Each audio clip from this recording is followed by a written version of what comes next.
Music, Music for Everyone by Vera B. Williams.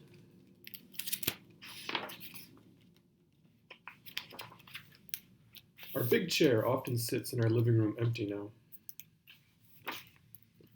When I first got my accordion, Grandma and Mama used to sit in that chair together to listen to me practice. And every day after school, while Mama was at her job at the diner, Grandma would be sitting in her chair by the window.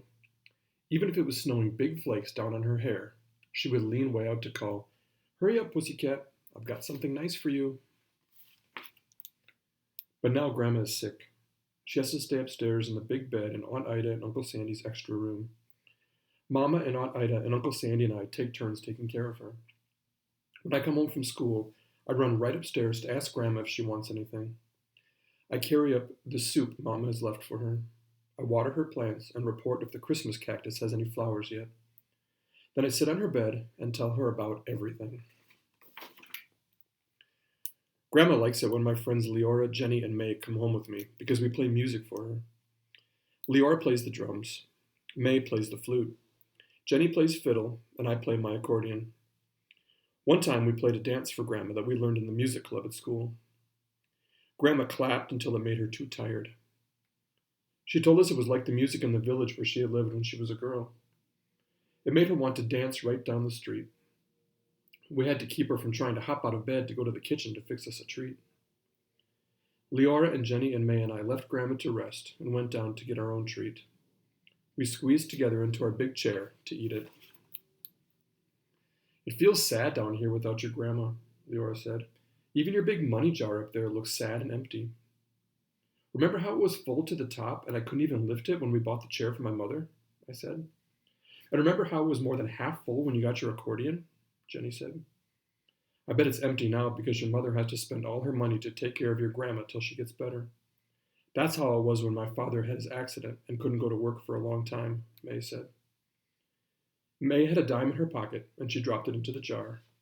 "That will make it look a little fuller anyway," she said as she went home. But after Jenny and Leora and May went home, our jar looked even emptier to me. I wondered how we would ever be able to fill it up again while Grandma was sick. I wondered when Grandma would be able to come downstairs again. Even our beautiful chair with roses all over it seemed empty with just me in the corner of it. The whole house seemed so empty and so quiet. I got out my accordion and I started to play. The notes sounded beautiful in the empty room. One song that is an old tune sounded so pretty, I played it over and over.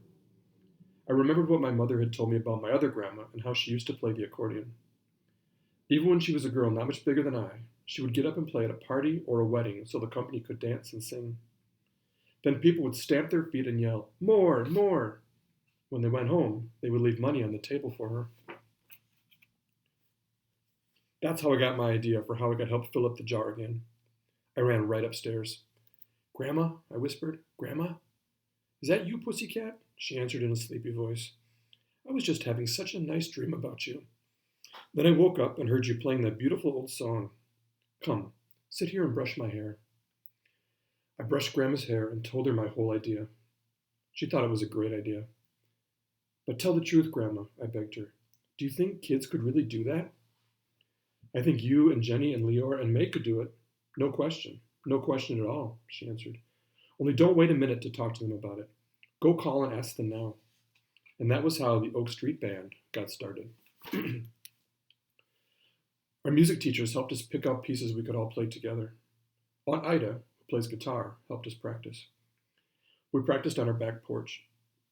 One day, our neighbor leaned out his window in his pajamas and yelled, "Listen, kids, you sound great, but give me a break. I work at night. I've got to get some sleep in the daytime." After that, we practiced inside. Grandma said it was helping her get better faster than anything. At last, my accordion teacher said we sounded very good. Uncle Sandy said so too. Aunt Ida and Grandma said we were terrific. Mama said she thought anyone would be glad to have us play for them. It was Leora's mother who gave us our first job. She asked us to come and play at a party for Leora's great-grandmother and great-grandfather. It was going to be a special anniversary for them. It was 50 years ago on that day they first opened their market on our corner. Now Leora's mother takes care of the market. She always plays the radio loud while she works. But for the party, she said there just had to be live music. All of Leora's aunts and uncles came to the party, and cousins came to the party. Lots of people from our block came too. Mama and Aunt Ida and Uncle Sandy walked down from our house very slowly with Grandma. It was Grandma's first big day out. There was a long table in the backyard made from little tables all pushed together. It was covered with so many big dishes of food you could hardly see the tablecloth, but I was too excited to eat anything. Leora and Jenny and May and I waited over by the rose bush. Each of us had her instrument all ready, but everyone else went on eating and talking and eating some more. We didn't see how they would ever get around to listening to us, and we didn't see how we could be brave enough to begin. At last, Leora's mother pulled us right up in front of everybody. She banged on a pitcher with a spoon to get attention. Then she introduced each one of us. And now we're going to have music, she said. Music and dancing for everyone. It was as quiet as a school assembly. Every single person there was looking right at Leora and Jenny and May and me. But we just stood there and stared right back. Then I heard my grandma whisper, "Play, pussycat. Play anything, just like you used to play for me." I put my fingers on the keys and buttons of my accordion. Jenny tucked her fiddle under her chin. May put her flute to her mouth. Leora held up her drums. After that, we played and played. We made mistakes, but we played like a real band. The little lanterns came on. Everyone danced.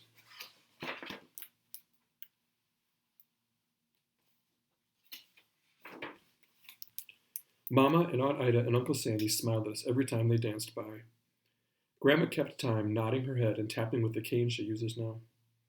Leora and Jenny and May and I forgot about being scared. We loved the sound of the Oak Street Band. And afterward, everybody clapped and shouted. Leora's great-grandfather and great-grandmother thanked us. They said we had made their party something they would always remember. Leora's father piled up plates of food for us. My mama arranged for Leora, Jenny, and May to stay over at our house.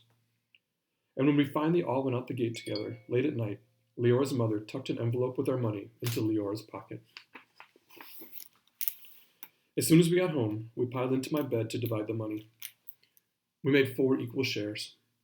Leora said she was going to save up for a bigger drum. May wasn't sure what she would do with her share.